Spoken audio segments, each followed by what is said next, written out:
If Bobby was sort of the arms and the legs of the team, Espo represented the heart of the team. Esposito brothers, I mean, they're instilled with one thing, they want to win. You don't vaccinate people with that. That's part of what's inside of people, and they would accept nothing else except winning. As soon as he got the puck, he'd be able to release it in a hurry, and he always got a good shot. He stood in a place that he was so darn hard to get to. He's a little deep. The defenseman couldn't come out further. I think we played pretty well together. He was just a big man that was strong, good in front of the net. He really was the first superstar to change scoring. 76 goals he scored one year. 50 goals was special, but Phil Esposito scored 76.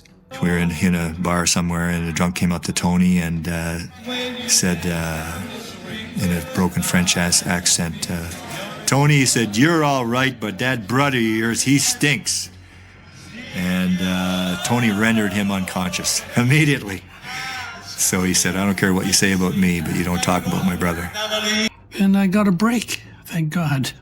And, it's unfortunate Phil got two on me, but what's the difference? They said, "You scored both against him?" I said, "Yeah." I said, "How could you do that to your brother, you dirty so-and-so?" I went, "Oh my God, you could have ruined him." I said, "You did? How could you do that? You're in the NHL. He's got to make it." I was asked many times by reporters, "What do you think about Phil's number being retired?" I'm like, it should be. I mean, he's an amazing legend. He did amazing things here. He's won 2 cups, everything he's accomplished here, and he's bigger than life. And he got the whole country to suddenly examine themselves, to understand what they were doing to these players who had been working so tremendously hard. 550 shots on goal in a single season. A record so absurd that even Alexander Ovechkin, one of the greatest goal scorers in history, fell short of it by more than 100 shots. 76 goals in 1 year, leaving the second-place scorer 24 behind. Before Wayne Gretzky rewrote the record books, there was a man who made NHL goaltenders question their career choices every single night. Hall of Fame goaltender Ken Dryden once said, "When he stood in front of you, he blocked out the entire world. You could not see the puck, and by the time you did, it was already in the net." That is the most terrifying feeling of helplessness a goaltender can experience. His name was Phil Esposito, and today, the legends who played alongside him, against him, and after him will tell you exactly how frightening he really was. September 8th, 1972, Vancouver, Game 4 of the Summit Series. The historic 8-game showdown between Canada and the Soviet Union, played at the height of the Cold War. This was not just hockey. It was a clash of 2 ideologies, 2 ways of life, and Canada had just lost 5-3 on home ice. As the Canadian players skated off the rink, something unexpected happened. Their own fans booed them.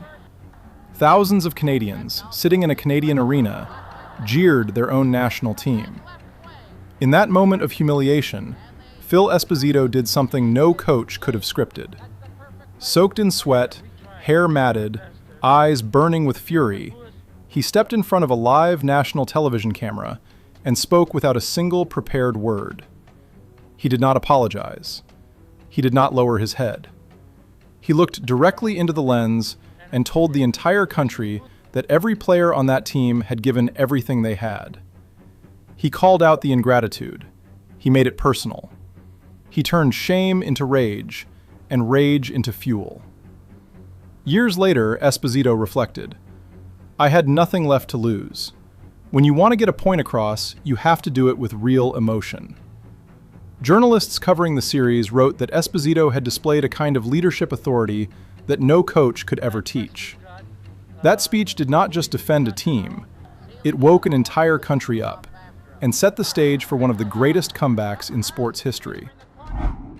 September 28, 1972, Moscow, Game 8 of the Summit Series. Canada was trailing 5-3 with 20 minutes left. 1 period to save the nation. Most players in that situation conserve energy, wait for their turn, trust the rotation. Phil Esposito did none of that. he refused to leave the ice. He took shifts that belonged to other players, Bobby Clarke, Jean Rattel. When they prepared to step on, Esposito was already back out there. He simply would not come off. He was everywhere. Every battle along the boards, every scramble in front of the net, every loose puck. Esposito was there, fighting like a man who had decided the outcome before the period even started. He scored twice, dragging Canada back to 5-5. Esposito later admitted without apology, "I did not trust anyone else at that moment. I only trusted myself. If they were angry at me, they could stay angry for the rest of their lives, but we had to win."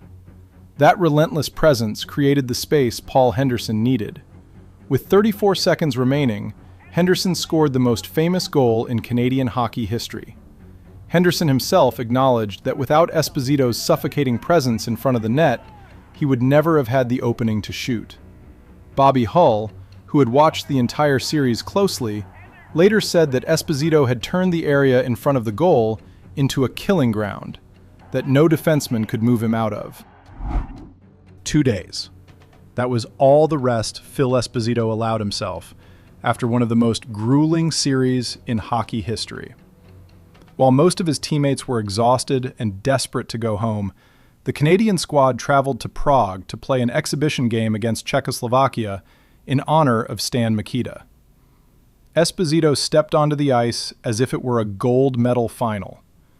During the game, a stick caught him flush in the face. His nose broke. Blood ran down his face. Any reasonable player would have left the ice immediately. Esposito refused. He stayed on, kept competing, scored, and afterward performed the traditional jersey swap with an opponent, as though nothing had happened. For Esposito, there was no such thing as a meaningless game. Every time he stepped on the ice, he was a warrior with a mission, and physical pain was simply irrelevant to that mission.